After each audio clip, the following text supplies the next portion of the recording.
Welcome to the Blue Mouse Knits. This is going to be a 3-part mini series on how to read your knitting and how to work increases in a raglan sweater while maintaining a stitch pattern. I have a mock raglan neckline here. So this is as if you were knitting a top-down raglan sweater in the round. So when it comes to our first stitch pattern, we're going to do a simple 1x1 rib. So I've worked an increase. This can be any increase, it doesn't matter. And now we're going to work in 1x1 rib.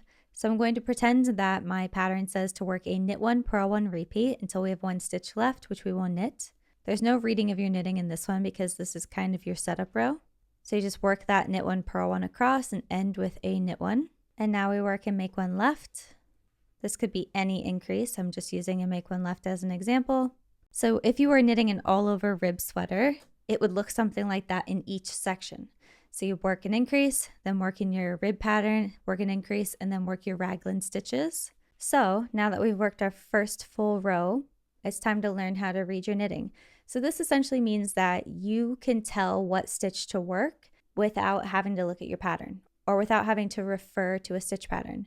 This is really, really helpful for increasing and decreasing, but just is a great thing to have in your toolkit as a knitter. We worked a 1x1 rib and we increased on both sides like a normal raglan would. Our stitch pattern would say just work a 1x1 rib or work like row 1 for every row as you keep the increases. So if you look at your stitch pattern here, you can see the purl bumps here and then knit columns, purl columns all the way across. So purl, knit, purl, knit, purl, knit. So in rib, you always want your knits to stack on knits and your purls to stack on purls so that you create a perfect column of each. You're not alternating like you would with a seed or a moss stitch. We want a perfect column like this.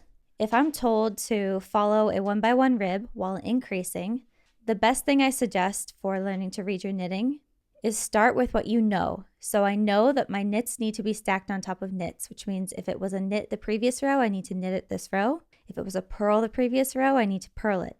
If I look at my first stitch, which was the increase from my last row, I don't really know what that should be yet. So we'll go in a few and we see a purl bump. So we're like, okay, this needs to be a purl because our purls need to stack on top of each other to create a rib. This can work for any rib. It doesn't have to be a 1x1. So let's just start from there. It's a 1x1 rib, so they alternate. So purl, knit, purl. So my first stitch needs to be a purl. So I'm going to work my increase. And then my first stitch I said was going to be a purl, so I purl it. Knit the next one, purl the next one, and so on. And I can check every so often that I'm doing it correctly. I've got 2 purls stacked on top of each other right here, which is correct. And this is a perfect knit column, so that's correct. So as I'm going to keep checking that if I'm not confident. So I get to my last stitch, which is my increase from the previous row. I just worked a knit, so if we're keeping with our pattern, it would be a purl. So I purl it, and then I work my increase. You can see that everything is stacking on top of each other perfectly. So from here on out with 1x1 rib, it's just very, very simple. We've kind of gone over the basics. You're just going to start a few stitches in and look over. Remember, everything stacks on top of each other. So here I have 2 purl stitches stacked on top of each other. So I know that this is going to be a purl stitch. So from there, I can kind of just count my way over. It alternates every stitch. So purl, knit, purl, knit, purl, knit. So my first stitch here will be a knit.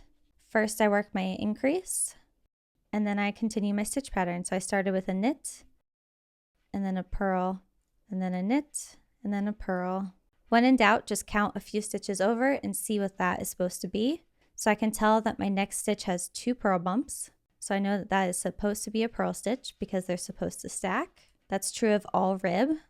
So if you have a 2x2, then you would work 2 knit stitches, 2 purl stitches, and you can just look at the previous row. So this is a knit column, no purl bumps in sight. So this next one is going to be a knit and then a purl. So then I just keep going, alternating knits and purls. And my last stitch is a knit, and then I can work my increase. When you're working a stitch pattern in a raglan, typically but not always, what you do at the beginning is what you will do at the end of each section. So here, if I ignore the increase, I started with a knit and went knit, purl, knit from there on.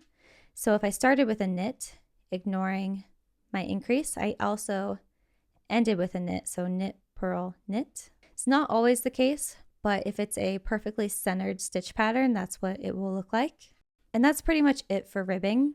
You just always look a few stitches over and see like if this is supposed to be a knit and I'm alternating every stitch, then I can count from there to see what I'm going to start with. So that way you don't even really have to refer to your stitch pattern. You just know to follow what's already here. So that's it for 1x1 rib.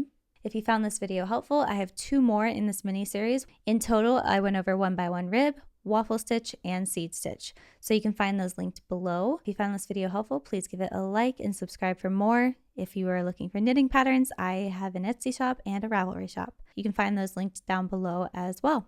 Thanks for watching.